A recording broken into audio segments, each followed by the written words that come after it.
For worksheets practice number 2 and 3, you need your periodic table and you need your common polyatomic ion worksheet out as well. Okay, so we're going to recap from Wednesday's lesson what an ionic compound is. So let me get my inking tool here and let's practice. Ionic compound. Ionic compound includes a metal which produces a positive charge and is known as a cation, and a nonmetal which ionizes to be a negative charge known as an anion.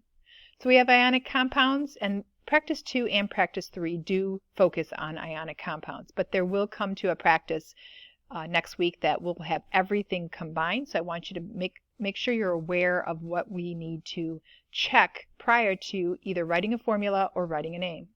So looking at the periodic table, we can see that sodium, again, capital S for the first word.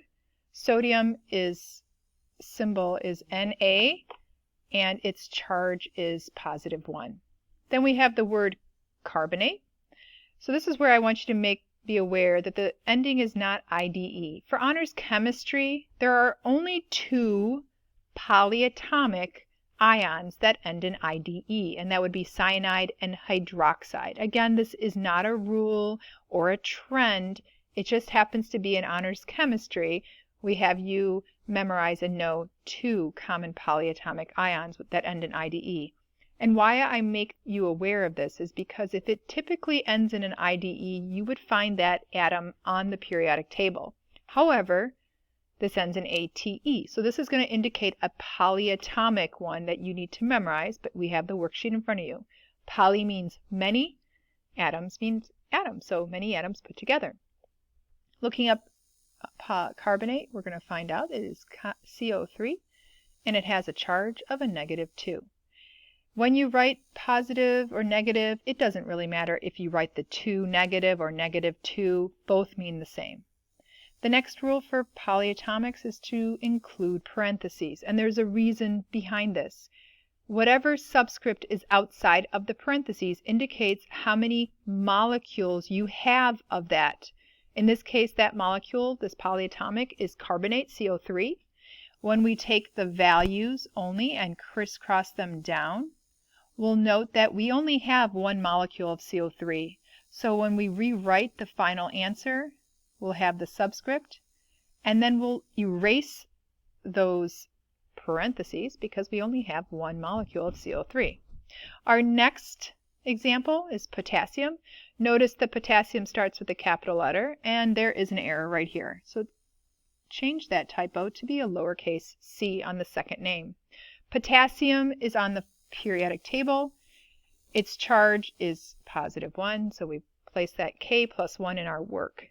Chlorate should then indicate or give you a little red flag that this is one of the ones you have to memorize. So we'll look up chlorate on the periodic table, and we will find that it is a ClO3. It's in the first column.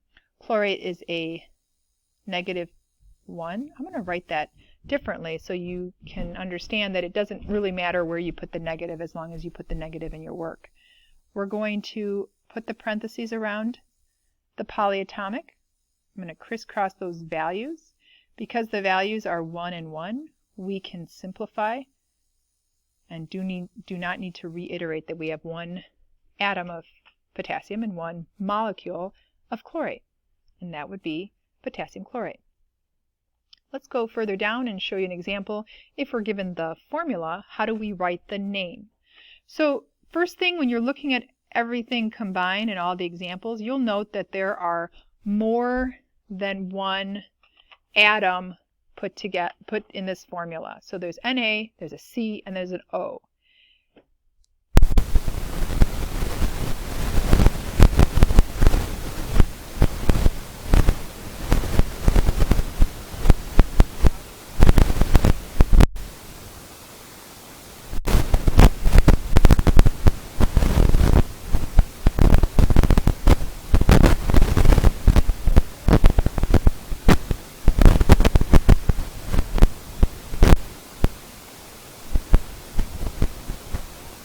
words.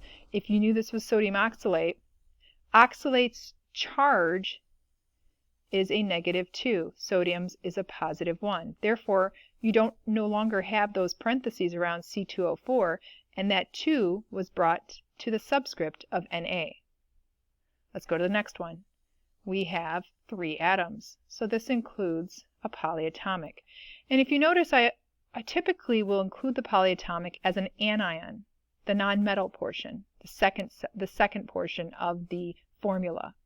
There is only one positive polyatomic that is written first that in honors chemistry you need to know, and that would be ammonium, the NH4.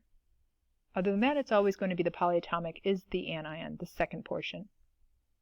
Mg on the periodic table is magnesium.